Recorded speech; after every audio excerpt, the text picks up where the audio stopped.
So yeah, hi, I'm Gyda. Going to be going through a bit general invasion ecology and then a bit more specifically what I've been working on. So we're in a period of sort of massive global changes where we're completely changing our planet's climate and ecosystems without really understanding either the processes or the long-term consequences. So during my PhD, I'm working on one aspect of this sort of global change, how the globalization of human activities is influencing biological invasions. So our society is increasingly interconnected. So we're constantly moving people, goods, and information between these really geographically distant parts of the world. Caught up in all of this movement, there's a whole range of living things which are being shifted around by human activities, either intentionally, so things like fruit we like to eat or cute exotic pets, or completely by accident. So through this process, we're rearranging historical patterns of biodiversity and creating these whole new communities of species that have never been in contact before. What's the map? So the map is international shipping routes. So that's one of the ways you get a lot of species being moved around, but there's also with airplanes, just people moving themselves, cars, they're everywhere. What's red and white? It's just, I think it's frequency of how often the routes are used. So you can see the really common ones. So well, it's reasonably easy to keep track of big things being introduced like trees or cute fluffy mammals. For a lot of taxa, it's a lot more complicated and we have very little idea which species are arriving and how they're being transported to new parts of the world. So for the insects, for example, they're just incredibly diverse. There's all of these species we haven't even begun to describe yet. We've no idea where they're native to and yeah, let alone having a good record of their movements. The insects, they're also among the most widespread and problematic of the invasive organisms. They've got some very expensive problems for agriculture, forestry, infrastructure, and also human health, along with how they're impacting native biodiversity. So some of the invasive insects that have made it to Europe, you've probably heard about. There's the harlequin ladybirds next to this very concerned man doing his best. There's the tiger mosquitoes, or like the Asian murder hornets, as they like to refer to them in the press. But despite their slightly bad reputation, what's really cool about the insects in this context is not only are they super diverse, they're living basically everywhere in the world, but while there are exceptions, you can ask my colleagues about their weird pet ants. Unlike a lot of plants and animals, they're mostly being moved around completely unintentionally. So this kind of lets us look at the links between human activities and invasions without having to deal with this bias of human preferences to the same extent.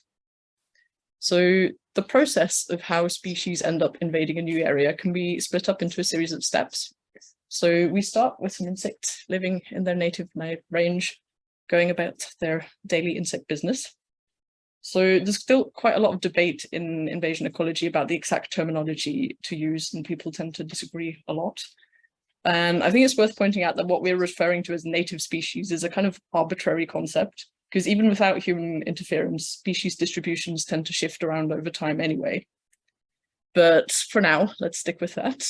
So some of these native species end up being picked up by humans, either because we're transporting a part of their natural environment, like the soil or the plants they're living on, or because they become attached to some other random commodity. These are then transported to a new part of the world.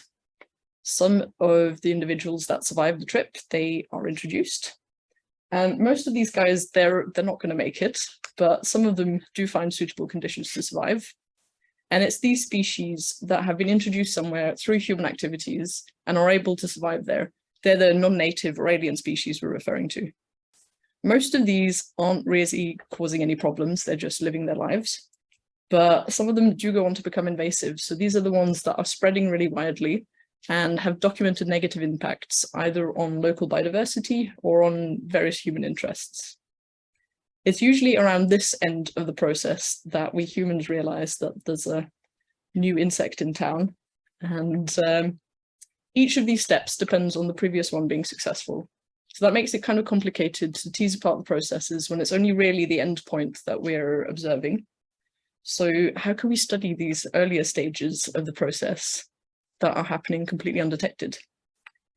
Fortunately for us, many countries invest quite a lot of effort into biosecurity. So the earlier in this process you intervene, the less individuals you have to deal with and the more efficient it is to manage them. So with this aim in mind, many countries carry out border inspections at airports, shipping ports of entry, where they search through any of the cargo, passenger baggage, or mail that's arriving, looking for these sneaky insects which are sort of hitching a ride. Through various collaborators, we've got records of these inspections going back for decades in these 8 different countries or regions spread around the world. So the biosecurity practices differ quite a bit between them, but the upside is that we get really handy information on what types of insects are being moved around, what commodities they're arriving with, when they've been transported somewhere, and also where they've come from. The downside, because there's always a downside, is these inspections, they're mostly carried out with risk assessments in mind rather than your sort of classical scientific experiment. So they don't search things randomly. If certain types of trade are considered to be more of a risk, they're inspected more thoroughly and more frequently. These priorities and these sort of targets, they differ between different parts of the world, and they're also updated over time. So a lot of changes going on there. Despite the complications, this really does give us a sort of unique window into the unintentional transport of these species. And we can start looking into really how these insects are being moved around and what types of trade we should be worrying about. So we looked through nearly 2 million inspection records for over 1,000 different insect species. And not that surprisingly, it turns out that various plant products are really the main culprit here. But there's also a huge range of other things that insects are being transported around with that really do need to keep monitoring and tracking. And it's only really the very closely related species within the same genus that tend to be transported with the same types of things. So that kind of has implications for predicting the introduction pathways for new non-native species that we don't know much about. So at this point, species have been transported basically all over the world in this way, but they're not evenly distributed geographically.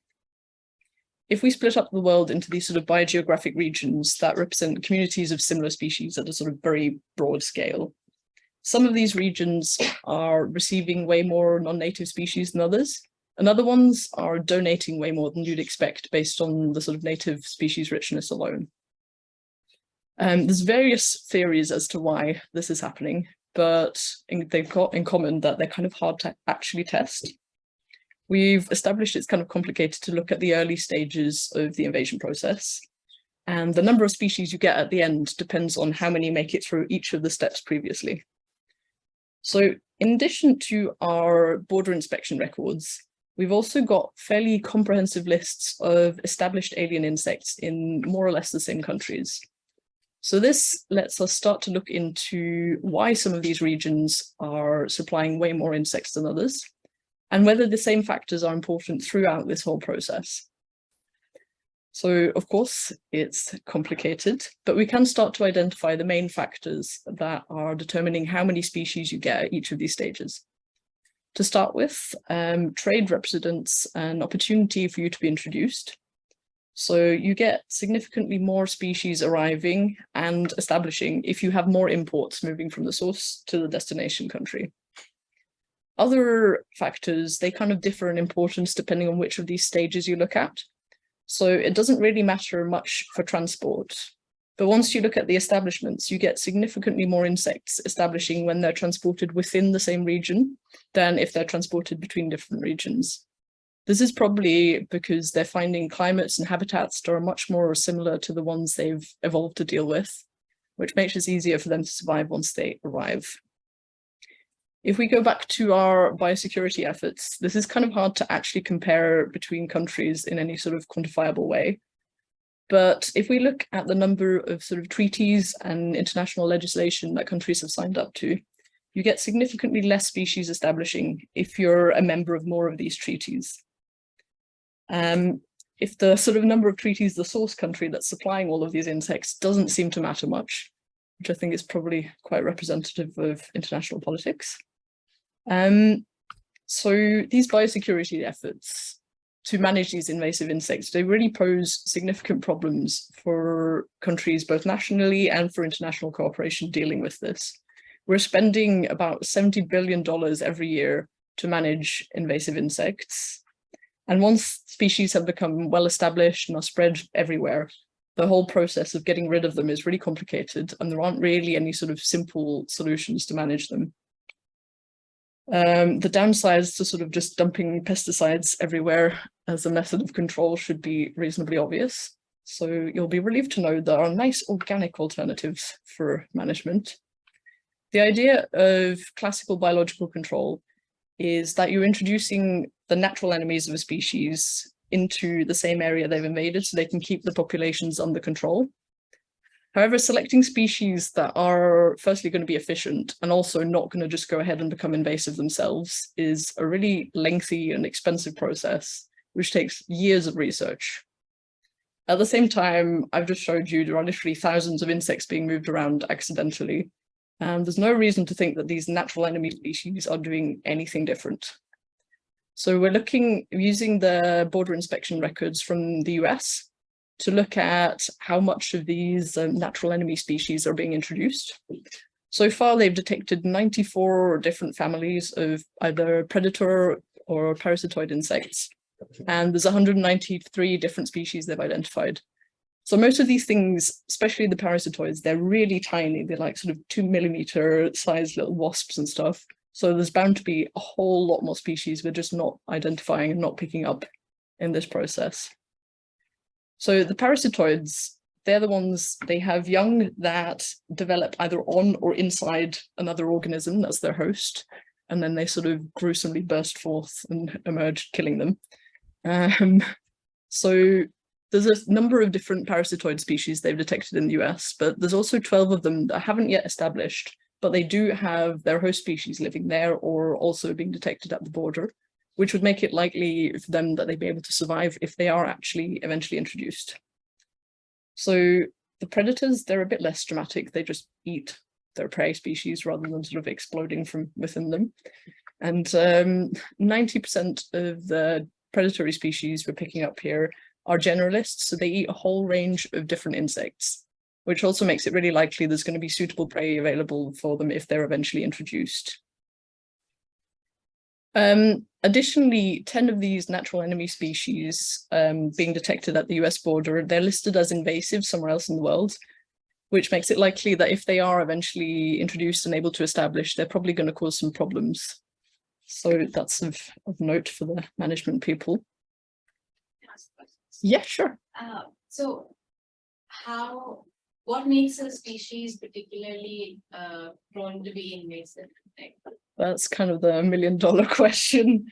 I think this is, yeah. What you said in the sentence, a species being invasive in one part of the world need not necessarily mean that it will be invasive in another part. No, so it's probably context dependent, but there's a lot of effort going into identifying traits that are linked to invasiveness. It's probably also going to depend on what type of organism you are. There's suggestions that things like if you reproduce quickly, if you have lots of offspring, if you have that kind of sort of fast-paced lifestyle, you're more likely to be prone to be invasive. Also generalist species, but always there are also exceptions, and I think that's still very much an open question. If we can pick the ones which are going to be problematic, that would be very, very useful. But yeah, back to the natural enemy species. So there's kind of surprising amount of this happening, which kind of stands in contrast to the very restrictive, slow process for classical biological control. And yeah, if these species eventually are able to establish, there's probably quite considerable implications for the impacts they'll have on both other invasive species and the native ones. So it could be both positive and negative, depending on how things go. So to kind of wrap things up a bit, there's really an incredible abundance of insects that's being transported around the world unintentionally through these networks of trade and travel.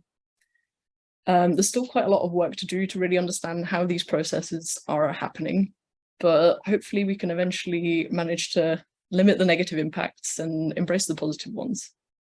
So I'd quickly like to thank my supervisors and various lovely collaborators, and yeah, all of you for listening.